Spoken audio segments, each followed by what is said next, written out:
আসসালামু আলাইকুম dear viewers, আজকে আপনাদের সামনে একটি কমন লেসন নিয়ে হাজির হলাম এবং এই লেসনটি অত্যন্ত গুরুত্বপূর্ণ। তো চলুন দেরি না করে শুরু করা যাক। ফিল লাইক প্লাস ভার্বের সাথে আইন যোগ, যার অর্থ হচ্ছে কোনো কিছু করতে চাওয়া বা ইচ্ছে করা। অল্টারনেটিভ পড়া যেতে পারে ওয়ান টু ডু অথবা have something. Have decided two plus verb one, কোনো কিছু করার সিদ্ধান্ত নিয়েছি এরকম একটা অর্থ প্রকাশ করতে করতে ব্যবহৃত হয়, বা নিয়েছে বা নিয়েছেন এরকম বোঝাতে অর্থ ব্যবহৃত হয়। উইথআউট প্লাস ভাবের সাথে আইন যোগ ডট ডট বাক্যের বাকি অংশ অর্থ হচ্ছে দ্বিতীয় বাক্য কোনো কিছু না করে, কোনো কিছু না করিয়া, কোনো কিছু না করলে এরকম একটা অর্থ প্রকাশ করবে এই অংশটুকু প্লাস দ্বিতীয় বাক্য। বাই প্লাস ভাবের সাথে আইন যোগ প্রথম বাক্য শেষ ডট ডট প্রথম বাক্যের বাকি অংশ দ্বিতীয় বাক্য, যার অর্থে কোনো কিছু করে, কোনো কিছু করিয়া বা কোনো কিছু করলে দ্বিতীয় বাক্য। তখন চলুন শুরু করা যাক। প্রথম স্টেপ ফিল লাইক প্লাস ভাবের সাথে আইন যোগ। আচ্ছা, আমি তোমার মতো সুন্দরী মেয়ের প্রেমে হাবুডুবু খেতে ইচ্ছে করছে। I feel like falling in love. এই ফিল লাইকের পর আইনজি কেন হয়েছে? ফল ইন লাভ উইথ, এটা হচ্ছে base word. Fall in love ও উইথ এসবি। এসবি অর্থ হচ্ছে কারো প্রেমে পড়ে যাওয়া। ফল ইন লাভ, আশা করি বুঝাতে পেরেছি। হ্যাঁ, এটা হচ্ছে বেস ওয়ার্ড। এখন আমি বুঝাতে চাইছি, এই এসবি যখন বাক্যে দেখবেন যে আমি কোথাও লিখেছি, তার অর্থ বুঝতে হবে সামবডি, এসটিসি করলে সামথিং। তাহলে কী হলো? আমি তোমার মতো সুন্দরী মেয়ের প্রেমে হাডু খেতে ইচ্ছে করছে সময় মতো। I feel like falling in love with a beautiful girl like you. আশা করি বুঝাতে পেরেছি। দ্বিতীয় এক্সাম্পলটি ফিল লাইক দিয়ে, আমি তার সাথে একটু আলাদাভাবে কথা বলতে ইচ্ছে করছে, বা আমি তার সাথে একটু আলাদাভাবে কথা বলতে চাই। এখানে কথা, আচ্ছা, তাহলে কী হবে? I feel like talking to her. এই ফিল লাইকের পর মূল ভাবের সাথে আইন যোগ। টক টু হচ্ছে কারোর সাথে কথা বলা, একটু কথা বলতে চাই। I feel like talking to her little differently, একটু আলাদাভাবে কথা বলতে চাই, অথবা talking to her a little privately, একটু আলাদাভাবে তার সাথে কথা বলতে চাই, আলাদাভাবে। আচ্ছা, বুঝতে পেরেছি। আমি তোমার সাথে তখন ঝগড়া করতে ইচ্ছে করছিল। আচ্ছা, আই ফেল্ট লাইক, ফিলের পাস্ট টেন্স যে ফেল্ট, এফিএলটি, এটা হচ্ছে verb two. I felt like আর্গুর সঙ্গে আইন যোগ করলাম। I felt like arguing with you then, তখন আমার তোমার সাথে ঝগড়া করতে ইচ্ছে করছিল। আশা করি বোঝাতে পেরেছি। এখন আসি have decided two. Have decided two অর্থে কোনো কিছু করার সিদ্ধান্ত নিয়েছি, নিয়েছেন এরকম অর্থ। আচ্ছা আচ্ছা, মহিলাটি সিদ্ধান্ত নিয়েছে যে সে তার স্বামীর থেকে আলাদা হয়ে যাবে, কারণ তার স্বামী কলেজ পড়ুয়া একটি মেয়ের সাথে পরকীয়া করছে বা পরকীয়া প্রেমে আবদ্ধ। আচ্ছা, দ্য গার্ল হ্যাজ ডিসাইডেড, এই হ্যাজের জন্য এখানে একটা ভার্ব 3 হলো, present perfect tense. Split up অর্থ হচ্ছে কারোর সম্পর্ক ছেদ করা, সম্পূর্ণ আলাদা হয়ে যায়। Split up with her husband, সম্পূর্ণ আলাদা হয়ে যাবে, বিচ্ছেদ করবে, কারণ হি ইজ এনগেজড। এনগেজড হচ্ছে জড়িত, সামবডি ইজ এনগেজড হচ্ছে জড়িতের adjective. In extra marital love affair, অবৈধ সম্পর্কে, কি with a college going girl, কলেজে পড়ুয়া একটা মেয়ের সাথে পরকীয়া প্রেমে আবদ্ধ হয়ে যায়। সেই জন্য সে সিদ্ধান্ত নিয়েছে মেয়েটি যে তার হাজব্যান্ডের সঙ্গে সে বিচ্ছেদে যাবে, আর কি বিচ্ছেদ করবে। আশা করি বুঝতে পেরেছি। In extra marital love affair অর্থ হচ্ছে এই পরকীয়া প্রেম। আশা করি বুঝতে পেরেছি। এখন আসি 5 নম্বর। এই 5 নম্বরের 4 নম্বরটা আমি এক প্যাটার্নে করলাম, এই প্যাটার্নে করলাম, আবার এখানে আরেকটুভাবে দেখানোর চেষ্টা করেছি।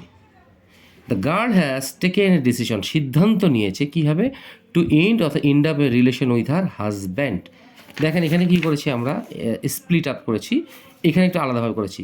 হ্যাজ টেকেন এ ডিসিশন, সিদ্ধান্ত নিয়েছে to end up a relation with her husband করবে, কারণ he gets involved in extra marital love affair with a college going girl. বাকি সব ঠিক থাকবে। এখানে হি গেটস ইনভলভড, ওখানে দিছি আমরা কি দিছি?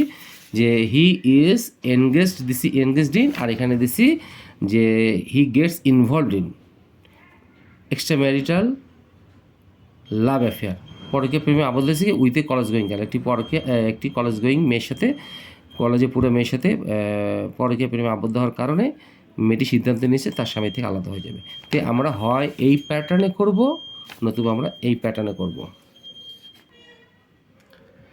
এখন বিষয়টা হচ্ছে 5 নম্বরে যে আমি ইংরেজি শেখার সিদ্ধান্ত নিয়েছি। তাহলে কি হবে? I have decided. দেখেন এখানে আমরা দুটো প্যাটার্ন পাশাপাশি দেখার চেষ্টা করছি আমি। আই হ্যাভ ডিসাইডেড হচ্ছে verb 3, present perfect tense verb 3। I have decided to pick up মানে শেখা বা লার্ন, শেখা ইংরেজি। ইংলিশ, ঠিক আছে। অথবা I have taken a decision, এটাও কিন্তু verb 3। I have taken a decision to pick up অথবা learn English, to pick up English অথবা লার্ন ইংলিশ। আশা করি বোঝাতে পেরেছি। এখন আসি উইদাউট প্লাস ভার্বের সাথে আইনি যোগ, যার অর্থ হচ্ছে কোনো কিছু না করলে, কোনো কিছু না করিয়া, না করলে, এরকম একটা অর্থ প্রকাশ করবে। আচ্ছা, এখন 6 এবং 7, ভালো করে লেখাপড়া না করলে তোমার ভালো পরিবারে বিয়ে হবে না। আচ্ছা, উইথাউটের পর মনে রাখতে হবে আমাদেরকে প্রিপোজিশন, POSITION, প্রিপোজিশনের পর আমাদের ভার্বের সাথে আইনজি যোগ করতে হয় ভার্ব বসালে। তা কী হলো, উইথাউট স্টাডিং হার্ড, ভালো মতো পড়াশোনা না করলে বা কঠোর পড়াশোনা না করলে, you will not get married, এই get married into a good family, তোমার ভালো পরিবারে বিয়ে হবে না। এটা মনে রাখতে হবে, এই গেট ইকুয়াল টু বি। তাহলে কী হবে, গেট যদি আমরা না দিই তাহলে কী হবে, you will not get married. You will not be married এরকমও হতে পারে, অথবা you will not get married, এটা হচ্ছে সবচেয়ে ভালো শব্দ। You will not get married into a good family, তোমার ভালো পরিবারে বিয়ে হবে না। আচ্ছা, এখন আসি আমার কথা না শুনলে তুমি শাস্তি পাবে।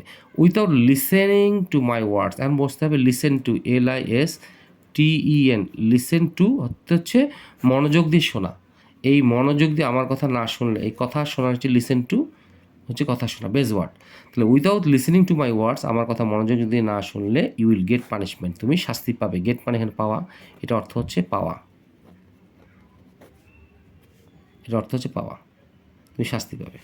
এখন আসি আমরা বাই প্লাস আইএনজি, কোনো কিছু করিয়া বা করলে, আটটা কী হবে সেটা দেখে নিই।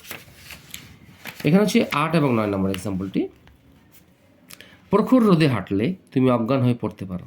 তাহলে কী হবে, বাইয়ের পর আইএনজি যোগ। আমি আবারও বলছি, এখানে প্রিপোজিশনের পর যখন আমরা বসাবো POSITION, প্রিপোজিশনের পর আমরা ভার্বের সাথে আইএনজি যোগ বসাবো। আচ্ছা, by walking in the terrible heat of the sun, এই দেখেন প্রখর রোদে, এই প্রখর রোদের ইংরেজি হচ্ছে in the terrible heat of the sun. কী করতে হবে, তুমি অজ্ঞান হয়ে পড়তে পারো। ইউ মে বিকাম সেন্সলেস, তুমি অজ্ঞান হয়ে পড়তে পারো, অথবা ইউ হ্যাভ বিকাম আনকনশাস। আশা করি বুঝতে পেরেছি। এখন প্রশ্ন হচ্ছে যে in the baking sun, in the scorching rays of the sun, in the intense heat of the sun, এই শব্দগুলো অর্থ কি, যার অর্থে প্রখর রোদে। আমি এখানে একটাই দিছি, in the terrible heat of the সান। এটার অল্টারনেটিভ আরও ইংরেজি আছে, হচ্ছে আপনার এগুলো। একটা হচ্ছে in the baking sun, in the scorching rays of the sun, in the intense heat of the sun, একটা হচ্ছে in the terrible heat of the sun. You may become senseless অথবা আনকনশাস। আশা করি বুঝাতে পেরেছি। এখন 9 নম্বর এক্সাম্পল। আমাদের বাসার সামনে এইভাবে ঘোরাঘুরি করলে তুমি কখনই আমাকে পাবে না। তাহলে কী হবে, বাই মুনিং অ্যারাউন্ড, এই বাইয়ের পর আইনজি কেন বললাম, এই প্রিপোজিশনের পর ভার্বের সাথে আইনজি। তো বাই মুনিং অ্যারাউন্ড, মুন অ্যারাউন্ড হচ্ছে অকারণে ঘোরাঘুরি করা এদিক সেদিক, অথবা বাই ওয়ান্ডারিং, অকারণে ঘোরাঘুরি করলে, by walking to and fro, এদিক ওদিক ঘোরাঘুরি করলে, মানে উদ্দেশ্যহীনভাবে ঘোরাঘুরি করলে কী হবে, কোথায়, ইন, হয় এটা ইউজ করবো, নতুবা এটা ইউজ করবো, নতুবা এটা ইউজ করবো। তারপর আসবে in front of our house, আমাদের বাসার সামনে এইভাবে অকারণে ঘোরাঘুরি করলে, you will never get me, তুমি আমাকে পাবে না। এখন এক্সারসাইজগুলো দেখে নিন। 1 নম্বর হচ্ছে, আমি এখন চিৎকার করে আমার কাঁদতে ইচ্ছে করছে। তারা সবাই শিক্ষা সফরে যাওয়ার সিদ্ধান্ত নিয়েছে। এটা করলে তুমি শাস্তি পাবে, মনোযোগ সহকারে পড়াশোনা না করলে তুমি পরীক্ষায় পাশ করতে পারবে না। আশা করি আপনাদেরকে লেসনটি ভালো করে বোঝাতে সক্ষম হয়েছি। তো সেই প্রত্যাশায় ভালো থাকবেন, সুস্থ থাকবেন। আসসালামু আলাইকুম।